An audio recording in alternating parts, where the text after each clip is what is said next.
मेडिशाइन hospital.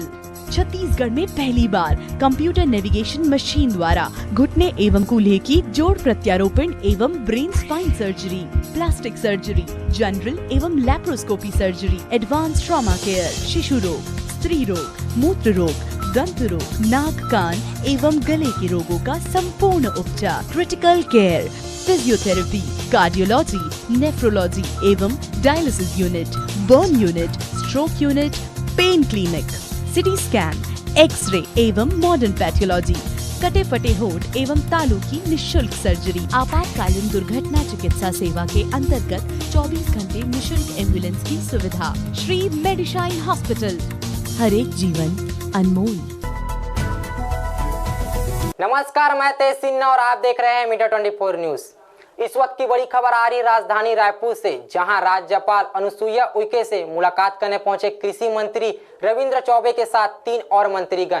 मुलाकात करने के पश्चात पत्रकारों से बातचीत कर रहे हैं। आइए आपको सीधे ले चलते राजभवन, जहां कृषि मंत्री रविंद्र चौबे पत्रकारों से बातचीत कर रहे हैं। और हम लोग आज माननीय महामहिम से भेंट करने आए थे। यूं तो भेंट सौजन्य भेंट थी। छत्तीसगढ़ के विकास के परिप्रेक्ष्य में बहुत सारी चर्चाएं थीं, लेकिन मूल रूप से भेंट का उद्देश्य भी था। हम लोगों ने पिछले बजट सत्र में विश्वविद्यालयों के कुछ संशोधन विधेयक सदन में पारित किए थे और महामहिम राजभवन के दफ्तर में अभी वो आगे बढ़ नहीं पाया था, लंबित था। हम लोग आग्रह करने आए थे कि विश्वविद्यालयों में बहुत सारे अभी, हालांकि कोरोना के चलते, कोविड-19 के चलते कक्षाएं नहीं लग रही हैं, परीक्षाएं नहीं हो रही हैं, लेकिन जो वैधानिक स्थिति होती है, कहीं कुलपति चयन का मामला है, कहीं ग्रांट का मामला है, कहीं और सारे विषय होते हैं, तो उन अध्यादेशों में महामहिम की स्वीकृति आवश्यक है। इसलिए बहुत सारे विषयों पे चर्चा थी, लेकिन हम लोग उन सारे विधेयकों पे महामहिम से आग्रह करने आए थे कि लंबित जो विधेयक है उनको स्वीकृति प्रदान किया जाना चाहिए। ऐसा कुछ नहीं है। महामहिम का भी सोचना है कि छत्तीसगढ़ के विकास के लिए, हायर एजुकेशन के विकास के लिए जो सरकार का सोच है, समन्वय के साथ हम लोग आगे बढ़ें। लेकिन अभी परिस्थितियां बहुत सारी है, कई प्रकार की कोविड-19 के चलते विलम्ब होने का स्वाभाविक कारण है, इसलिए इसमें कोई ऐसी कोई बात नहीं है। हम लोग केवल आग्रह और अनुरोध करने के लिए आए थे। ये संसदीय सचिव का भी मामला उठ रहा है, उसके लेकर भी चर्चा हो रही है, उसको लेकर भी कोई मुझे लगता है कि इस मामले में अब कोई चर्चा की कोई बात नहीं है। 2 दिन पहले जब प्रेस कॉन्फ्रेंस लिया गया था, आदरणीय अकबर भाई ने सारी स्थिति स्पष्ट कर दी थी। ये सुनिश्चित जानिए कि छत्तीसगढ़ में बहुत जल्दी संसदीय सचिव आपको देखने को मिलेगा।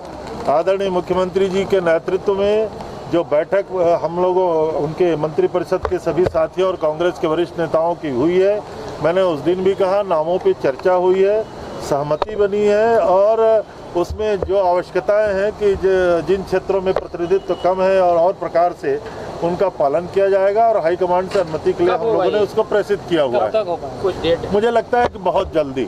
मुझे लगता है कि आदरणीय भैया धर्म कौशिक जी को बड़ी गलतफहमी है। ये वही मनरेगा है जिसको देश में यूपीए गवर्नमेंट ने लागू किया था। आदरणीय सोनिया जी और मनमोहन सिंह जी का सबसे बड़ा ये कार्यक्रम था और जिस दिन पहली पार्लियामेंट में देश के प्रधानमंत्री आदरणीय नरेंद्र दामोदर दास मोदी जी ने शपथ लिया, उस दिन मनरेगा के बारे में उन्होंने व्यंग कहा था।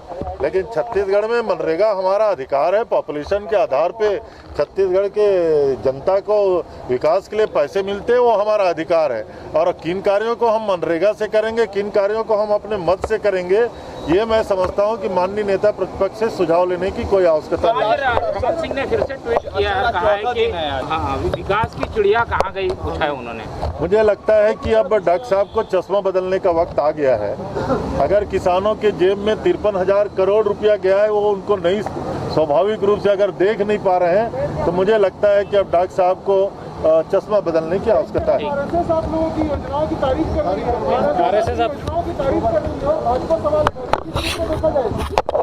माननीय मुख्यमंत्री भूपेश बघेल जी ने जो गोधन न्याय योजना की शुरुआत की है, पूरे हिंदुस्तान में लोग उसकी प्रशंसा कर रहे हैं। आरएसएस उसमें छत्तीसगढ़ में वो भी एक संस्था है और ये तो हम लोगों के लिए सौभाग्य की बात है कि जिन योजना को लेकर के आदरणीय मुख्यमंत्री जी छत्तीसगढ़ में विशेष रूप से ग्रामीण विकास और कृषि के विकास में सारी योजनाएं बना रहे हैं।